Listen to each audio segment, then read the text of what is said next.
Okay, this is Guy from the Vecino's Coffee Guide. And we just showed you last week a church that we're helping establish and set up in a coffee bar. And I want to talk to you a little bit about church and coffee. I think I've probably done 40, 50 churches or church plants with coffee. And so I want to talk to you about how can churches use coffee. Well, I tell you, we've come a long way. When I was a teenager in church, being raised in the church, I know the church from the inside out. I am being a pastor, so I get how church and coffee can work together. And that's what we want to cover today. In the days when you first went to church, and going back in time, or even currently, there's a lot of out of touch churches doing coffee wrong. You remember you used to go to church and you'd see the big percolators, the 60-cup percolators, and they're perking coffee, and it smelled good. And then they had the styrofoam cups. And they had the powder creamer and the sugars, and of course you wanted that in your coffee because when you don't have good coffee, you want to cover it up. And so that used to define what church coffee was. A percolator with styrofoam cups, powdered creamers, and sugar. Well, we've come a long way in the past 2 decades since I've been doing coffee and setting up a lot of churches with espresso bars. And so it used to be when in the 70s when I was a young pastor, it used to be music and dress were the defining factors for coffee.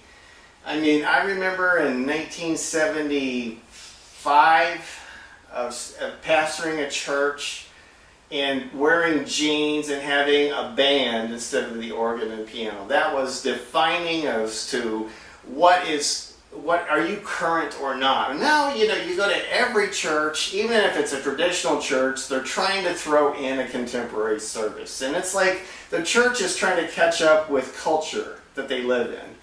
And a lot of churches refuse to, and they just dwindle and die. And it's an okay way to start new works and let the old die. And I guess that's a circle of life, so to speak. So what we have with church and coffee is now more defining. No church really wants the styrofoam cups and the big percolators. I mean, if they do, you're way out of touch. And talk to me, and I will insult you and make you mad, and then maybe you'll, do what's necessary. But now defining church is a lot defined more rather than just by music and dress. Now there's other niches that you are dealing with, and coffee is one of those things. I'll tell you what you'll find. You see, I've been with lots of churches, and they say, "Oh, we serve Folgers, and our people just love it." And I say, "Well, let's assign a team and count everybody that's drinking your Folgers, and then let's look at people who are carrying in their coffee from a specialty coffee shop. Have you ever counted the people when you don't do good coffee that carry their own coffee in? And ask them, do you like the coffee here? And why are you bringing in your coffee?" So we've got this mental thing that we've got to overcome. A person that doesn't really like specialty coffee, they don't care, those people, they don't see the need to spend the resources to make good coffee. So you'll see people carry in their own coffee in to-go cups. And those are the people that you want to talk to. Why do you carry it in? Why do you, maybe the church is important enough for you to come, but you don't want to drink their coffee. So why are you doing this? And maybe you could be a change agent in bringing in good coffee to church. Instead of carrying it in, you could help the church have better coffee. And I helped a lot of churches deal with this. And then, so it is more defining, and I have on my website a whole section on churches and coffee. And one of the things that you will have recognized from our last week's shooting of a church they're putting coffee as a meeting place before people they're dropping their kids off, or they're getting coffee after they drop their kids off. They're going into the auditorium. Those are all things that a church has to be, they have to think through, and they have to be intentional about. Now, we had a church that had a couple thousand people, and we had 3 commercial espresso machines. And all 3 of those were busy. We had 2 machines just steaming milk, 1 machine just pulling shots and sending them out, and a label in front of each one. We had a plain, a vanilla, and a chocolate. And they would just come and grab them and throw money in the bucket, donation based. Whenever you get the sales involved, you get the health department involved. And so a lot of churches don't want to deal with that, so they'll put out a donation bucket or a suggested donation. So one thing that coffee does in a church is slows people down. And waiting in line isn't really all that bad either if they have to wait, because now they're going to connect with people that they normally wouldn't talk to, and they're going to make connections. So I think coffee is a connection point in a church. I think it's a statement about the makeup of the church. You don't want to settle for mediocrity or bad coffee in the percolator, and you want to do something different because you see the importance of how it connects people. Now, one of the things that we did when I took this church, it was very small, and we started a coffee house, and we had a music venue. And so we'd bring in bands, and they could go in and listen to the band, or they could come out to the cafe and talk to other people. And then we'd have potter's wheels, and you could learn to throw pottery. And then we always had a rack where we mounted the artist of the month, and they'd have an artist statement, and they'd have somebody painting. And so it was a place of arts. It was a place for the arts to go back into the church. It used to be Michelangelo and all the commissioned artists that were painting frescoes on ceilings in Europe. The church just needs to take the arts back, in my thinking. And this is one way to invite the arts back into the church. And so I think that it does create an environment for music and poetry and painting and all kinds of art. And it's a place of connection. It can also create revenue. If you are trying to do a mission project, I've helped a lot of churches say, well, we're working with missions in Guatemala. I said, great, they have great coffee there. Maybe you can connect with a farmer and get green coffee. I'll roast that coffee for you, and you can have the coffee and the proceeds go to your missions outreach in Guatemala. Or maybe it's your youth group that wants to run the coffee bar, and the money goes to support the youth ministry. And so these are good things that can happen when you have a profit. And when you think about it, a church gets free space, they're not paying rent. They get volunteers, they're not paying labor. They have a greater potential and an unfair advantage than the coffee house down the street that's paying rent and paying a minimum $10 an hour labor to make that coffee. So you have an advantage, and so you can take that advantage and use it.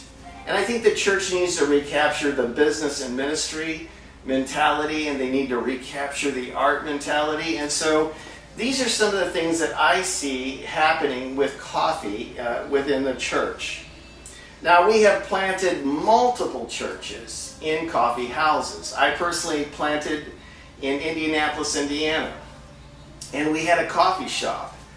And it was a good way to connect. Here comes a person that comes in regularly, and it's a double shot, 12-ounce mocha coming through the door. And that's what their drink is going to be. And you not only get to know their drink, but you get to know that person.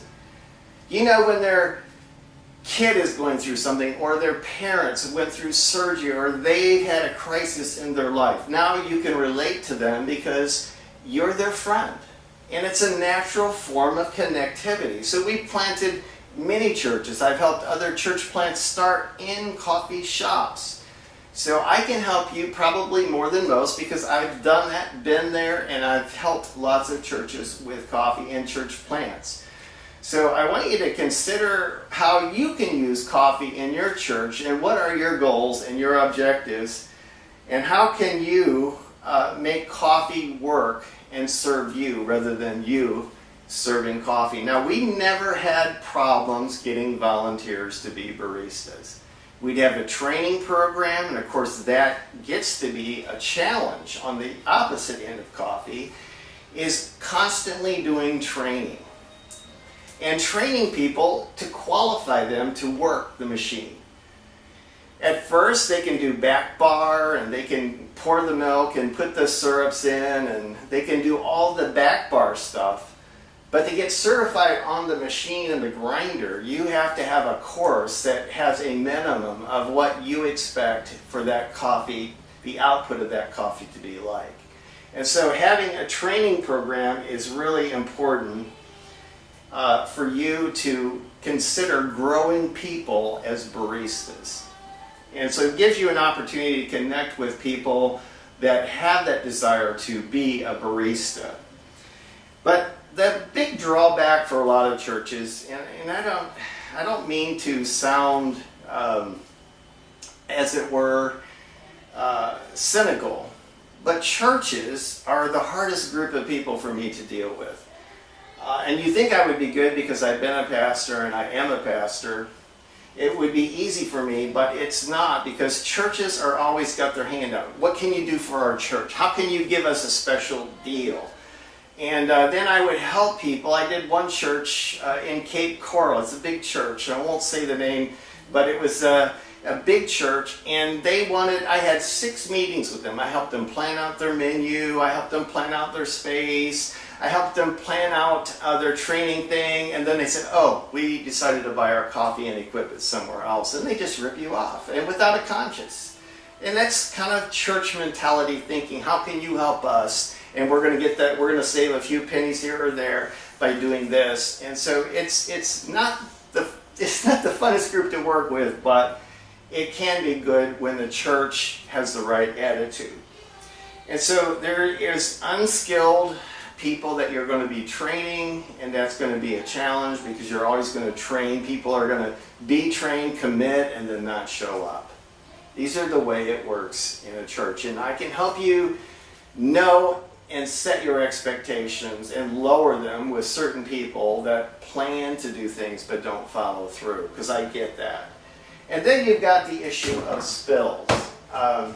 We had the church I pastored, we intentionally did not put carpet on the floor.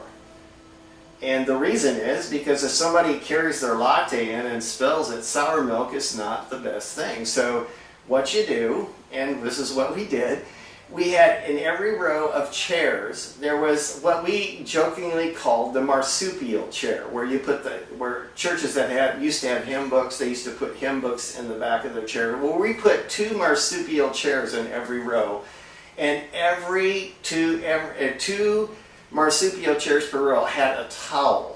So if you spilled a drink, you didn't have to be embarrassed and you get fidgety, I got to clean this up, and you want to leave church, you come back, and we say, no.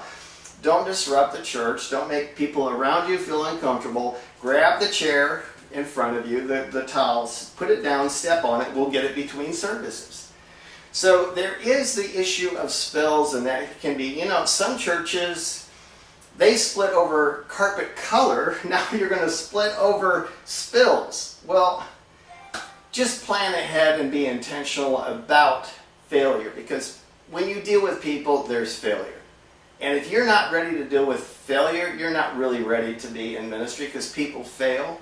People don't live up to expectations, and failure is one of my greatest values because people learn when they fail. And I have learned my greatest lessons through failure. So I want to help you be successful and take what I learned about failure in coffee in churches, and I want to make this something that you feel comfortable and see how coffee can serve you and how it can be where you're equipping people to serve and be baristas and serve to create connectivity of people, connectivity of the arts within the church. And so that's all for this week. Remember and go back and look at last week's layout, and we will talk more with you specifically as we talk about your desired outcome from having coffee in your church. This is Guy from the Vecino's Coffee Guy, bidding you farewell till next week.